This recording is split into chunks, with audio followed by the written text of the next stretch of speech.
Now, dear students, before designing the board, set the page size and add information to the title block. So in order to do that, first of all, let me show you, this is our title block, where there is no title, no revisions, and no date added.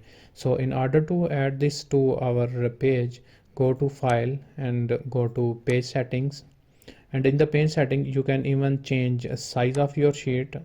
Let's say currently I am going to choose A4, and you can even change the orientation from landscape to portrait. I will prefer to use landscape. You can add issue date. Either you can type it by yourself like 1 to 2024, or you can use the current date, today's date, by clicking over here. Similarly, you can add revision. Let's say I am going, this is my revision 1 of my board, and you can add title. Let's say get started PCB, and you can add company name, whatever you want, and you can add even 9 comments over here, and hit OK. Once you have done, then you can see over here that my title is added, date is added, and revision 1 is added over here. So next you have to define some board setup. For that, go to File and go to Board Setup. This board setup is used to define how PCB will be manufactured.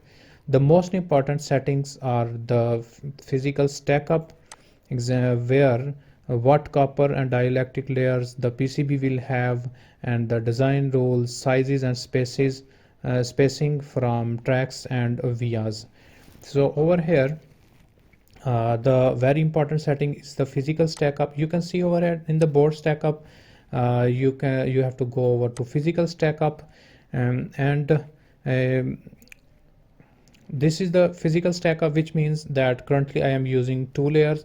You can add more layers by going on this drop down, click over here, and you will see 2 more layers are added.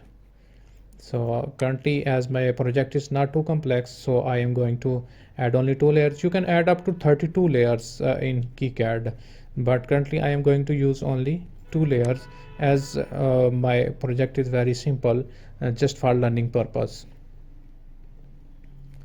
So over here you can see these are all the layers that are currently present in my PCB: front silk screen, front page, front mask, front copper and dielectric, bottom copper, bottom mask, bottom paste, and bottom silk screen. Over here, for dielectric, you can choose either core or pre-preg. It's up to you. And for front screen, all the layers, you can even choose the materials. Over here, this is the material for different layers. Similarly, thickness, you can add thickness, that which layer you want to, how thick should be. Like we have a dielectric that is 1.51 millimeter thick, and these are all the other layer thickness. So how you will decide that how thick our this layer should be? The first thing is that it depends upon the characteristics of the electronic circuit, either it's high voltage, high current, or high frequency, whatever these things. The second thing is you have also to look for manufacturer, that the specification of PCB you are going to design, either that manufacturer can fabricate or not. You can even choose color of your layer, which color you want to choose on your layer, and these are all the color sections.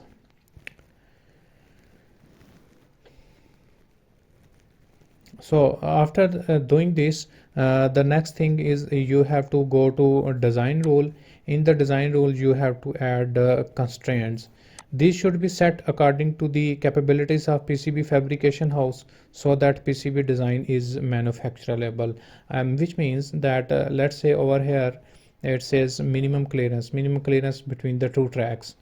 So you have to again check the fabricator, that how much minimum clearance that fabricator can fabricate.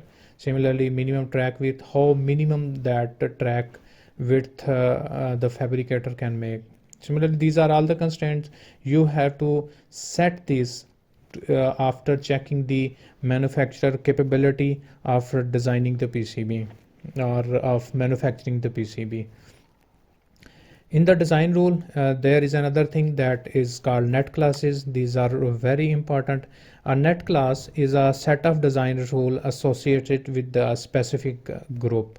You can see over here that this is the clearance, track width, via size, via hole, and these are all the fields that are added in the net class with the name default.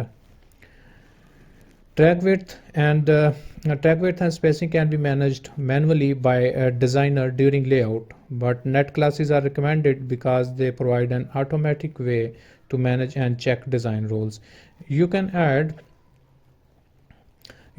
more net classes by simply clicking over here, add your field whatever you want, add the name of your net class, and you can also choose as many net classes as you want. But currently, as we want to keep our these video series very simple, so I am going to choose only this default net classes.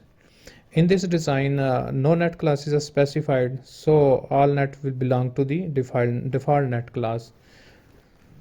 So where these net classes will help us, some designs may have multiple net classes, each with different design rules. For example, a board might have a high current net class with white traces, or a 50 ohm net class with a specific width and clearance rules for 50 ohm controlled impedance traces.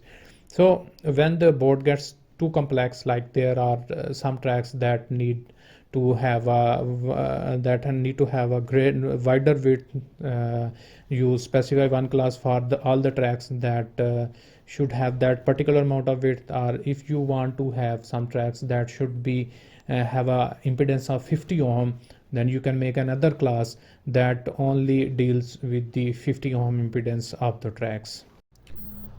After you have added all your settings like you have done in your physical stack up, and added constraints in design rules, added net classes, hit OK, and then hit save to save your settings.